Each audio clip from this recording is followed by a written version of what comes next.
नीतीश कुमार जी अब थके हुए बिहार हैं, उनसे हम आपके माध्यम से आग्रह करेंगे कि आपसे बिहार राज्य नहीं संभल रहा है। आपको यदि बिहार को ताकत देना है, बिहार में लॉ एंड ऑर्डर को ठीक करना है, तो पुलिस वाले को मुक्त करके पूरी तरह की आजादी दीजिए। दलित सेना के एक सचिव की हत्या हो गई है। नीतीश कुमार जी अब थके हुए बिहार हैं, उनसे हम आपके माध्यम से आग्रह करेंगे कि आपसे बिहार राज्य नहीं संभल रहा है। पुलिस को फ्री हैंड कीजिए। चूड़ी पहनाने से काम बिहार में शासन नहीं चल सकता है।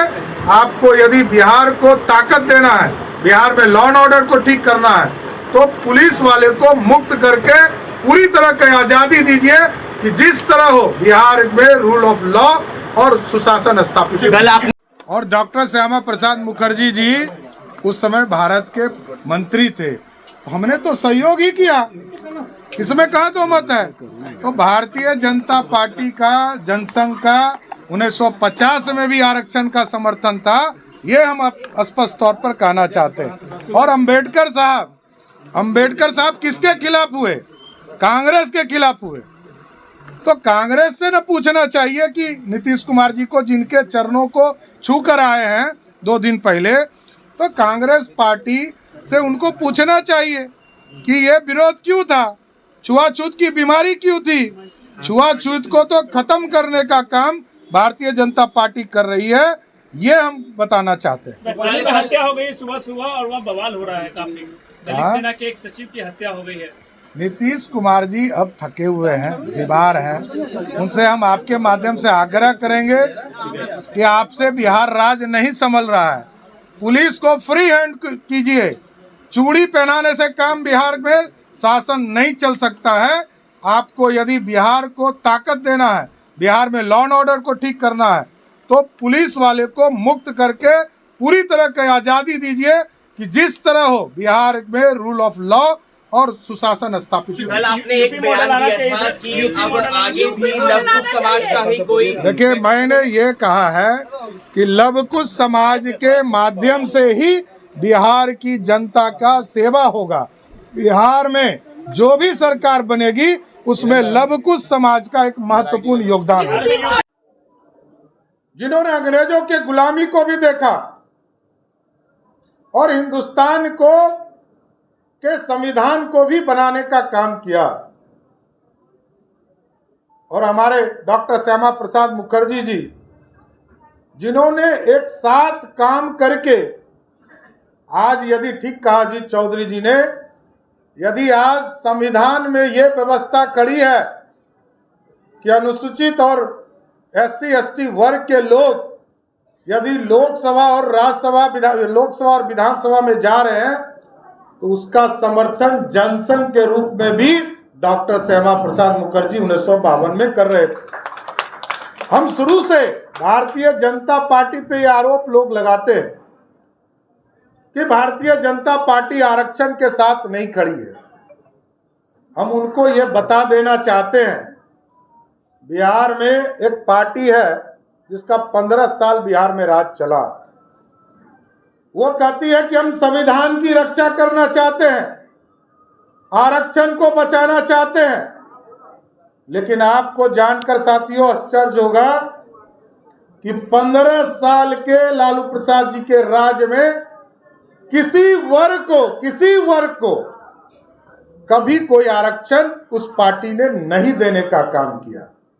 लेकिन भारतीय जनता पार्टी का स्पष्ट संदेश रहा है, चाहे वो 1950 में आरक्षण की शुरुआत हुई, तब भी संविधान जब बन रहा था, तब भी डॉक्टर श्यामा प्रसाद मुखर्जी जी उसको समर्थन कर रहे थे।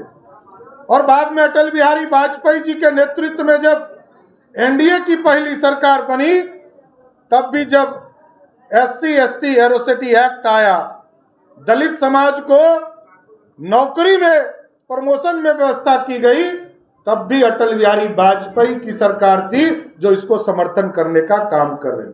और 2016 में आपने देखा, जब सुप्रीम कोर्ट के आदेश के बाद इस देश में एक व्यवस्था खड़ी हुई कि एट्रोसिटी एक्ट में कुछ बदलाव किए गए, उसको भी रिस्टोर किसने किया? तो नरेंद्र मोदी की सरकार ने किया साथियों। इसलिए जो लोग ये बोलते हैं उनसे यह जरूर पूछिए, भारतीय जनता पार्टी के एक एक कार्यकर्ताओं से मैं आग्रह करूंगा कि जब राष्ट्रीय जनता दल के लोग मिले उनसे पूछिए कि तुमने किसको किसको आरक्षण दिया। आदरणीय सुशील जी यहाँ बैठे हैं, ये लोग जब सरकार में आए 2005 में, आदरणीय सुशील जी के नेतृत्व में भाजपा भारतीय जनता पार्टी का नेतृत्व था, तब पहली भी आरक्षण की बात व्यवस्था हुई। 2001 में पंचायती राज का चुनाव हुआ, नगर निकाय का 2002 में चुनाव हुआ, किसी को कोई आरक्षण नहीं था साथियों। कोई चिंता करने वाली बात इन लोगों के लिए नहीं थी। ये लोग सत्ता से जब बाहर जाते तब इन लोगों को चिंता हो जाती है कि हम जो है दलितों का सम्मान बढ़ाना चाहते हैं, अति पिछड़ों का सम्मान बढ़ाना चाहते हैं। अरे अब तो 9 बरस हो गए। सुशील जी ने तो कहा कि हम गारंटी देते कि 100 साल तक जब तक दलित समाज आगे मुख्यधारा में नहीं आएगा तब तक आरक्षण रहेगा। अरे हम तो 9 बरस से एब्सोल्यूट मेजोरिटी में केंद्र की सरकार चला रहे हैं और आदरणीय नरेंद्र मोदी जी के नेतृत्व में कभी भी दलित के जो विरोध करेगा उसके खिलाफ कार्रवाई करने का काम किया जाए। साथियों, एक चर्चा इन लोगों ने कुछ दिन पहले चलाया जिसको आदरणीय रामप्रीत पासवान जी ने उठाया कि छात्रों को स्टेफन जो छात्रवृत्ति है उसको बंद कर दिया गया। ऐसा कुछ नहीं है। पहले क्लास से लेकर 8वें क्लास तक की जो व्यवस्था है RTE के माध्यम से, राइट टू एजुकेशन के माध्यम से, पहले क्लास से लेकर 8वें क्लास तक के बच्चे को सभी को मुफ्त शिक्षा देने की व्यवस्था है। 9वीं 10वीं में ऐसी व्यवस्था नहीं थी, तो उसके लिए भारत सरकार ने अलग से प्रोविजन किया है और सभी राज्यों को आज भी बिहार में मिल रहा।